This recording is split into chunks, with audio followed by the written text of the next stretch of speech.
Breaking news. క్రమశిక్షణ ఉల్లంఘనలపై TDP అధిష్టానం serious అయింది.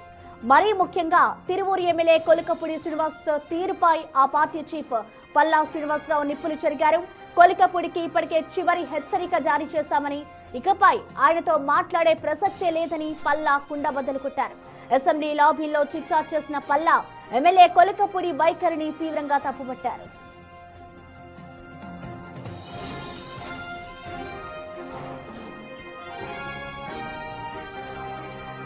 సోషల్ మీడియాలో పోస్టులు పెట్టి తనకు ఏదో పెద్ద క్రేజ్ వచ్చేస్తుందని కొలికపూడి భ్రమపడుతున్నారని పల్లా ఎద్దేవా చేశారు. పార్టీ అండ లేకపోతే ఎవరైనా సున్నా అని, అది తనకైనా కొలికపూడికైనా వర్తిస్తుందని స్పష్టం చేశారు. తొలుత అసెంబ్లీ లాబీలో మాట్లాడినప్పుడు తప్పు జరిగింది, ఇకపై సలహాలు పాటిస్తాను అని చెప్పి సాయంత్రానికల్లా మళ్లీ సోషల్ మీడియాలో వివాదాస్పద పోస్టు పెట్టడం కొలికపూడి ద్వంద్వ వైఖరికి నిదర్శనమని మండిపడ్డారు.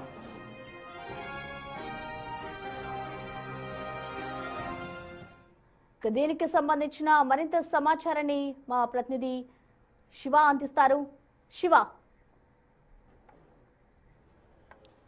మొత్తం మీద చూసుకుంటే కొలికపూడి వ్యవహారం ప్రస్తుతం తెలుగుదేశం పార్టీతో పాటు కృష్ణా జిల్లాలో, ఉమ్మడి కృష్ణా జిల్లాలో హాట్ టాపిక్గా మారింది. ఎన్నిసార్లు పార్టీ అధిష్టానం హెచ్చరికలు జారీ చేసినా, ఎన్నిసార్లు పిలిచి క్రమశిక్షణా సంఘం ఎదుట హాజరై విచారణ చేపట్టినా కానీ ఆయన తీరులో ఏమాత్రం కూడా మార్పు లేదు. ఇటీవల కాలంలో మంత్రి నారా లోకేష్ సీఎం చంద్రబాబుతో ఆయన సమావేశమైన సమయంలో కూడా గతానికి భిన్నంగా ఇక నుంచి ప్రవర్తిస్తాను, తన తీరులో పూర్తి స్థాయిలో మార్పు వస్తుందని చెప్పి అనేక సందర్భాల్లో ఆయన హామీ ఇచ్చారు. అంతేకాదు ఇటీవల అసెంబ్లీ సమావేశాలు జరుగుతున్న నేపథ్యంలో తెలుగుదేశం పార్టీ రాష్ట్ర అధ్యక్షుడు పల్లా శ్రీనివాసరావుతో కూడా ఎదురుపడ్డప్పుడు ఇటీవల జరిగిన పరిణామాలన్నీ వేరు. ఇక సోషల్ మీడియాలో కానీ మిగిలిన విషయాలకు సంబంధించి కానీ చాలా జాగ్రత్తగా ఉంటాను, పార్టీ నిబంధన అని చెప్పి సాయంత్రానికి సోషల్ మీడియాలో పోస్టులు పెట్టారు.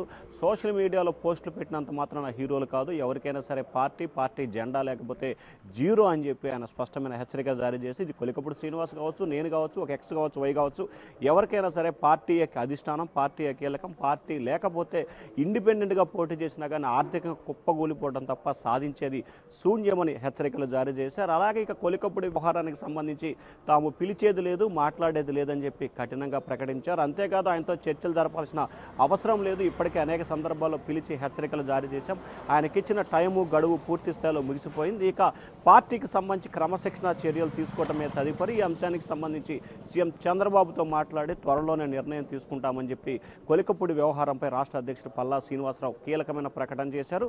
అంతేకాదు ప్రధానంగా చూసుకుంటే ఏదైతే నిన్న జరిగిన వేణుగోపాల స్వామి కళ్యాణ వ్యవహారానికి సంబంధించి దేవాదాయ శాఖ నిబంధనల ప్రకారం స్థానిక ఎమ్మెల్యేకి ప్రోటోకాల్ ఉంటుంది, ఎంపీని కూడా గౌరవించాల్సిన అవసరం ఉంటుంది. కానీ చిన్న విషయాలకు సంబంధించి ఒకరిపై ఒకరు వివాదాలు చేసుకోవటం, ఇష్టానుసారంగా సోషల్ మీడియాలో పోస్టులు పెట్టడం, అనవసరంగా మీడియాకి ఎక్కడం సరైన విధానం కాదు. త్వరలోనే కొలికపూడిపై చర్యలు ఉంటాయని చెప్పి పల్లా శ్రీనివాసరావు హెచ్చరికలు జారీ చేసిన పరిస్థితి కనిపిస్తూ ఉంది. ఈ శాసనసభ సమావేశాలు ముగిసిన తర్వాత ఈ ఎపిసోడ్కు సంబంధించి తెలుగుదేశం పార్టీ ఎండ్ కార్డు వేసే ఆలోచన కనిపిస్తూ ఉంది. Prasuna. Right, thank you Shiva.